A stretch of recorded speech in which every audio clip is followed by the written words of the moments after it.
안녕하세요. 시청자 여러분께 건강 솔루션을 전해드리는 TV닥터 처방전 이승재입니다. 연예인들이 많이 겪는 질병으로 알려진 공황장애. 요즘에는 연예인이 아니어도 걸리는 굉장히 흔한 질병이 되고 있다는데요. 오늘은 공황장애를 잘 극복할 수 있는 방법을 알아보겠습니다. 신경정신과 전문의 김규원 선생님과 함께합니다. 안녕하세요. 안녕하세요. 네, 선생님. 요즘 공황장애로 호소하시는 분들이 정말로 많아지고 있습니다. 진료하시면서 직접 보시기에는 좀 어떤가요? 네, 외래에서 진료를 보다 보면은 공황장애로 오시는 분들이 정말 많습니다. 네. 그래서 특히 공황 증상 한 가지 때문에 오시는 경우도 있지만 이제 우울증이라든지 불면증 진료를 하다 보면은 뒤늦게 공황 발작이 확인되는 경우들도 많이 있습니다. 그래서 네. 이런 분들의 특징은 이제 응급실 같은 곳에서 진료를 보는데 별다른 이상이 나오지 않으시고 또 증상이 재발하고 또 가고 이런 것들을 반복하시다가 오는 경우들이 굉장히 많습니다. 그러면 내가 느끼고 있는 이런 증상들이 공황인지 아닌지 판단할 수 있는 기준이 있을까요? 네, 공황 발작은 갑작스럽게 심한 어떤 공포감들이 수분 내로 최고도로 오르면서 여러 가지 신체적인 그리고 정신적인 증상이 발생하게 되면은 이런 것들을 공황 발작이라고 할 수 있는데요. 네. 이제 증상들의 개수로는 진단 기준상 13가지가 있습니다. 13가지요? 예, 네. 굉장히 많은데 사실 이제 10가지 정도의 신체 증상과 3가지 정도의 어떤 심리적인 증상을 포함하고 있습니다. 대표적으로는 이제 심혈관계 증상으로 가슴에 통증이 있다거나 압박감, 그리고 두근거림이나 이런 것들이 나타날 수 있고 호흡계통으로는 이제 숨이 가빠진다거나 질식할 것 같은 느낌 이런 것들이 들 수 있습니다. 그리고 이제 메스꺼움이나 구토라는 어떤 소화기 계통의 증상이 올 수 있고 전신적으로는 이제 몸이 떨린다거나 식은땀이 난다거나 뭐 어지럽다거나 몸에 열이 난다거나 춥다거나 마비되는 느낌 이런 것들이 올 수 있고요.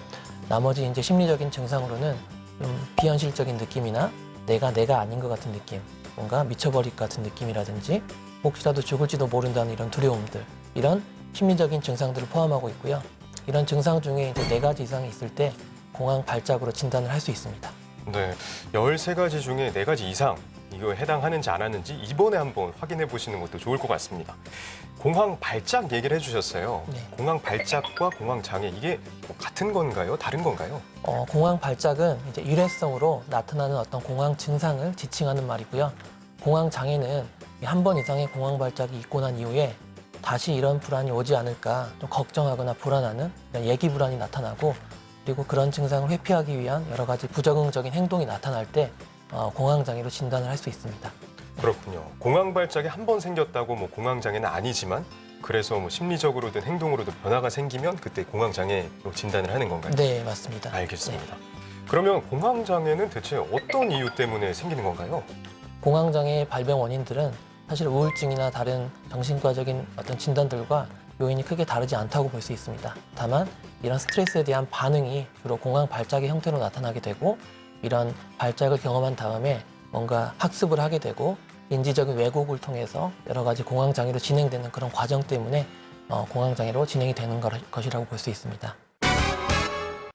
공황 장애와 관련한 사연이 도착했습니다. 선생님께서 사연을 잘 들어주시고요. 그에 맞는 처방 내려주시면 됩니다. 네. 사연 들려드릴게요. 안녕하세요. 저희 아이 때문에 사연을 보냅니다. 아이가 현재 수험생인데 2년 전에 공황장애 진단을 받았습니다.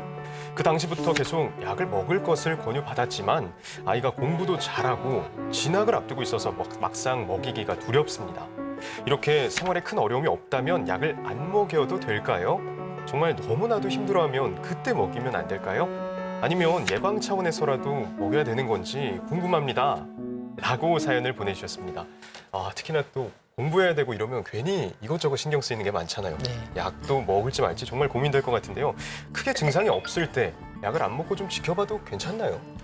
네, 사실 증상이 없는 상태가 지속될 수만 있다면 그런 보장이 있다면 당연히 약물 치료를 할 필요는 없습니다. 네. 하지만 이 공황 발작이 없다고 하더라도 개인적으로 경험하는 여러 가지 우울감이라든지 스트레스나 이런 게 있을 수도 있거든요. 그래서 이런 경우에는 해결되지 않은 이런 기분 증상이 남아 있다거나 스트레스가 있다면 재발할 확률이 굉장히 높아지게 됩니다.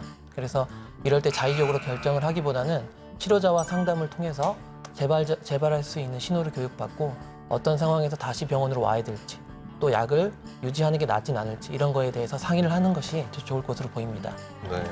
이게 뭐 보장이 없으면 그래도 한번 전문의의 도움을 받는 것도 괜찮을 것 같네요. 네.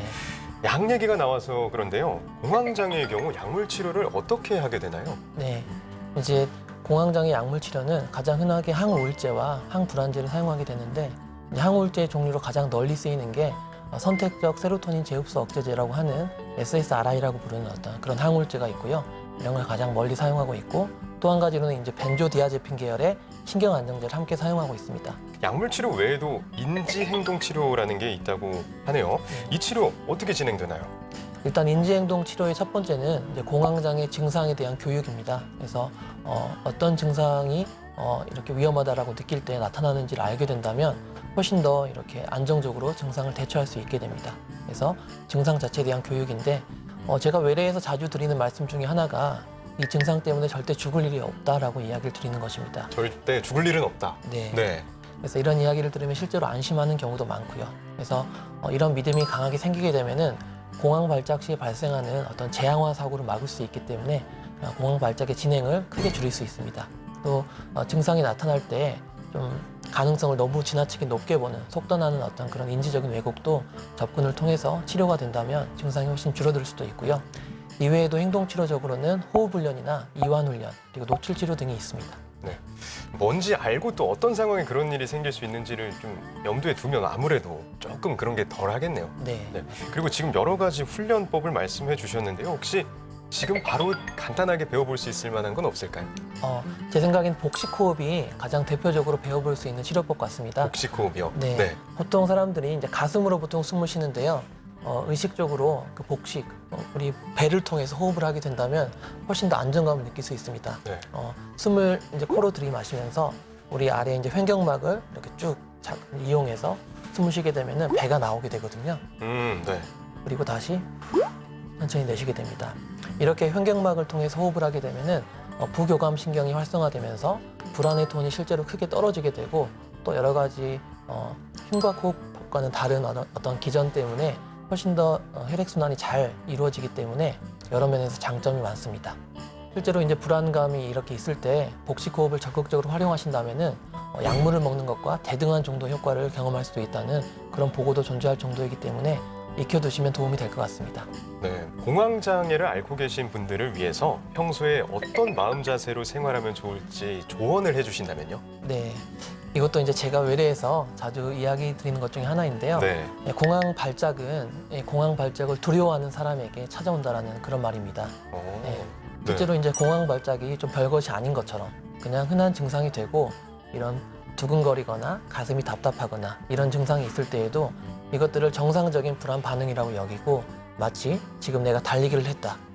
달리기를 하고 난 이후다라고 생각한다면 이런 증상이 별것이 아니게 됩니다. 그래서 이런 증상에 대해서 언제든지 내가 들어오라고 할 수 있을 정도의 자신감을 가지게 된다면 그때 공황 발작이 더 이상 발생하지 않을 것 같습니다. 네. 그러니까 뭐 공황 발작 왔으니까 어떻게 이게 아니라 왔네. 오케이 들어와 이렇게 되게 편하게 받아들이는 것도 좋을 것 같네요. 이번 코너는 OX 퀴즈로 긴가민가 알쏭달쏭한 건강 속설을 올바르게 알아보는 시간입니다. 선생님 문제 내주시죠. 네, 첫 번째 문제입니다. 공황장애가 치매를 유발한다? 공황장애가 치매를 유발한다.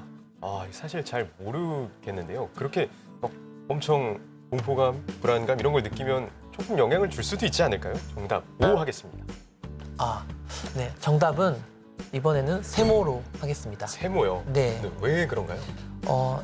우울증이나 불면증 그리고 불안장애는 치매 위험 인자가 될 수 있다는 보고가 이미 나와 있습니다. 그렇기 때문에 공황장애 역시 이런 불안장애 하나이기도 하고 이런 여러 스트레스와 우리 대뇌의 신경 전달 물질에 영향을 줄 수 있기 때문에 결국 치매와도 연관 지을 수 있는 면이 굉장히 많다고 볼 수 있겠습니다. 공황장애가 있다고 무조건 치매가 생기는 건 아니지만 모든 것에서 영향을 받을 수 있으니까 간과하면 안 된다 이런 말씀이시네요. 네. 자, 다음 문제 주시죠. 네. 정신과 약을 먹으면 모두 중독된다. 이거는 제가 잘 모르겠지만 약간 중독성이 있을 것 같거든요. 그런 얘기를 얼핏 들은 것 같기도 하고 아닌 것 같기도 하고 해서 일단은 O 해보겠습니다. 네. 정답은 X입니다. X군요. 네. 이건 틀렸는데도 좀 괜찮네요. 네, 안심이 되네요. 네네. 네. 대부분의 정신과적인 약물들은 실제로는 중독성이나 의존성을 가지고 있지 않습니다. 그렇기 때문에 치료받는 것 자체가 굉장히 중요하겠고요. 다만 의존성이 생길 수 있는 약이 일부 존재합니다. 그 약이 벤조디아제핀 계열의 이런 안정제, 신경 안정제가 있을 수 있는데요. 이런 약물들에 대한 의존성이 실제로 생긴다고 하더라도 그 의존성을 치료하는 과가 또 정신건강의학과이기 때문에 안심을 하고 담당 의사와 상의하시면서 약물을 조절하시면 될 것 같습니다.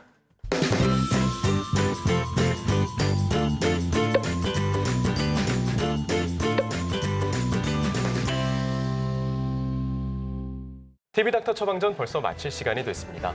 마지막으로 한 말씀 부탁드립니다.